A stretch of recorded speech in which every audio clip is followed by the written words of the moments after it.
So people on YouTube give a lot of advice on how to get a nice shot, including myself. But this video is kind of here to say, scrap all of those rules and do your own thing. Filming a YouTube video is very, very different to filming a short story, a project, a film, all of those kinds of things. Now, I'm not trying to detract from YouTube. YouTube is a great platform. It's great for education, great for all of these things. I'm not trying to take away from that. What I'm trying to say is if you're trying to come up with something that is cinematic or something that is interesting or something unique and you're trying to design a shot that makes you stand out from the rest, then you got to break all the rules. So there's a handful of rules today that I want to get into that basically say, like, if you want to try and do something different and set yourself apart a little bit, here are some rules to break to make your footage a little bit more interesting. First off, lighting. Lighting is super important. It's one of the most valuable things that you can have to get a better image, but you can use lighting in a number of ways. On YouTube, we say all the time, soft lighting is king. I've got a giant softbox right in front of me, and it's giving me nice soft light with accent lighting all around the room. And I still would say that for this style shot and for a lot of times, nice soft lighting is beneficial. But that doesn't mean you have to do that. You can play around with it. People also say never shoot in the middle of the day, you want to wait until golden hour. Okay, well, yeah, you can get a great, fantastic look at golden hour. But if you film in the middle of the day at the height of sun, you get these really harsh, dramatic shadows. You can use that to your advantage in your storytelling. If you go and watch Dune 2, right, an incredibly beautiful movie that came out recently, a lot of it is filmed in the desert, and it's filmed with this incredibly dramatic lighting in it. Or take this shot, for example, which these shots are filmed in infrared, which is a whole other thing that you could do to make your footage more interesting, color grading it to be in black and white, and using the harsh shadows to make everything feel a little bit more tense and dramatic. You can use direct harsh lighting for your purposes. For example, if you're filming a story where somebody is, out in the middle of the desert and they're exhausted and they're thirsty and they're dying, you want to exaggerate that with harsh, dramatic lighting. If you want someone to look cozy and comfortable in bed while trying to fall asleep, you want soft lighting. You want to use lighting to your advantage. You don't always have to go with soft lighting. You don't always have to shoot a golden hour. Break those rules and tell your story through the lighting that you choose to use. Secondly, stabilization. One of the products that I think is pushed more than anything on YouTube that for a lot of people is unnecessary are gimbals. Now, gimbals are fantastic, and I'm working on a review for a gimbal that I think is great.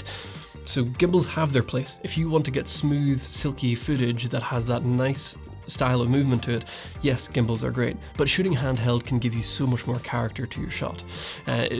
Whether it's for something like a wedding where maybe you want to give the kind of sense of what it would be like to be there, right? Being in and amongst all of the people, and you get that sort of more rough handheld footage because that kind of makes you feel like you're in the moment. Or maybe you're trying to maybe you're filming a fight sequence or something more dramatic where you want to have that rugged, fast-paced kind of feel to it. A gimbal won't give you that. A gimbal will give you nice smooth footage, but you don't always want smooth footage. So take your camera off the gimbal, stick it in your hands, and try to get more rough movement with your camera, because it adds a completely different vibe and a completely different character to the image that you capture. That's one of the reasons I'm so excited about building up camera rigs, because the more weight that you add to your camera, the nicer the handheld footage becomes. When your camera is super small and super light, the kind of motion that you get can make you feel a little bit ill, and you get that jello-y kind of effect. That's why we recommend building up cameras to be bigger, is to get a really nice handheld shot with a big rig like this is much easier. Also, full cinema rig for the FX30 is coming out soon, so make sure you subscribe for that. Next, let's talk about shutter speed. Now, your shutter speed, everywhere on YouTube, and again, I've done it too, say you gotta stick with the 180-degree rule, which means double your frame rate. So if you're filming at 24 FPS, use 48 to 50 shutter speed, because that's gonna give you nice motion blur. And that's true. If you want a nice, clean, natural seeming motion blur, yes, do that. But what if you don't want natural motion blur? What if you want your scene to look more dreamy, or maybe you're filming someone who's maybe had a little bit too much to drink and they're stumbling down the street and you want to capture that from their perspective?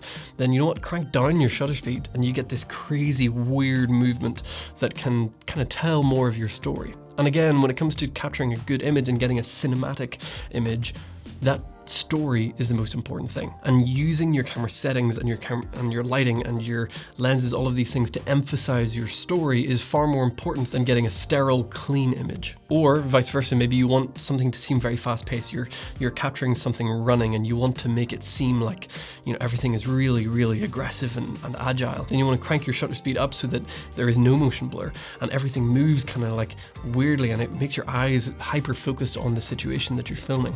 That is good for action scenes, fight scenes, you know, maybe animals running, whatever it might be, if you want to emphasize the speed at which they're moving, then high shutter speed can do that for you. Next, let's talk about depth of field. Depth of field is great. I enjoy filming at f1.4. This is f1.4 right now, and you know, I've got some of my favorite cinema lenses open all the way up to t1.0, which gives you incredibly deep background blur.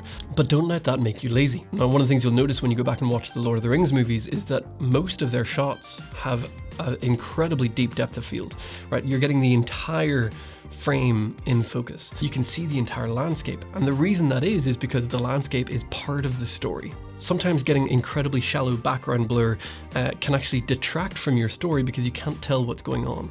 You can't see the background. Yes, it can be handy to sort of, you know, blur away things in the background that you don't really want to be visible. Maybe you're filming in less than ideal conditions and your background set isn't what you want it to be. You can blur that out, sure, but it's going to be far more beneficial to your story to spend time making sure that everything that's in the frame is beneficial to your story. And filming at f8 to capture everything that's in the frame, all the mountains in the background, and to show off the environment that your characters are in. So if you're filming a short story, you might want to have a much deeper depth of field to be able to emphasize the location of where they are.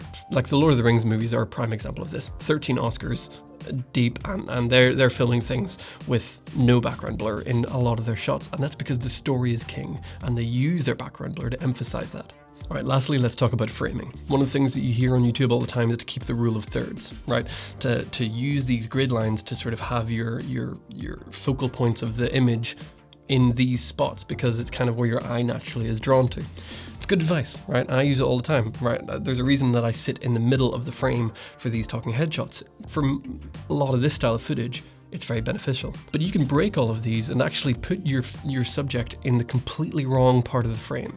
Maybe you might want to have the character's head in the bottom corner. Like these shots from Mr. Robot are a fantastic example that there's just something a little bit off with the footage, and it makes you kind of, it adds to the sense that you get in the show, right, which is trying to portray that something is wrong, right? Things are a little bit off, you know, there's a little bit of tension here, and they use this to have, you know, maybe they'll throw in loads of head space, meaning loads of open space behind the character. Typically as well, when you have a character in shot, if they're on, you know, one side of the frame, you want them looking out of the frame, because that makes more sense to the eye. But if you break that rule and have them on the other side looking out, and there's all this empty space over behind them, if you use that for the emphasis of the story and for the video, it can really add a lot to the character of your shot. Or the same is true if you have your camera set on a tripod and you want to make sure it's perfectly level. You know, if you're filming something where there's a tenseness to the image, or a bit of drama happening within the scene that you want to emphasize that something is wrong, put your camera off angle, right? Because if all of the vertical lines are skewed a little bit, then that's going to tell the viewer something's not right here, right? Something's a little bit off, and people don't notice it directly, but there's a little bit in the back of the mind that will recognize that if everything isn't like upright and perfect, or maybe the framing isn't quite correct, maybe there's something going on in the story that is being emphasized through these creative choices. So let me make this clear.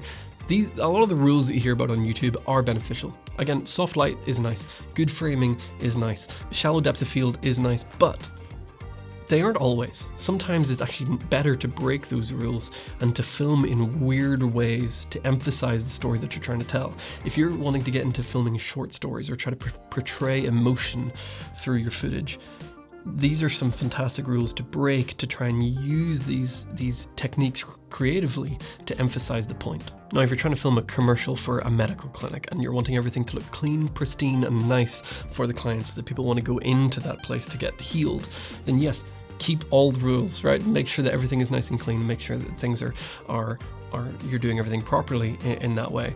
But if you're wanting to tell a story in a more dramatic and interesting and cinematic way, then rules are made to be broken. But I want to know what your thoughts are about these topics. What are some of the rules that you enjoy breaking? Leave them in the comments down below. If you've enjoyed the video, do hit the like button, maybe even subscribe as we continue to build this channel. I appreciate all of you for doing so, and I hope that you have a wonderful day.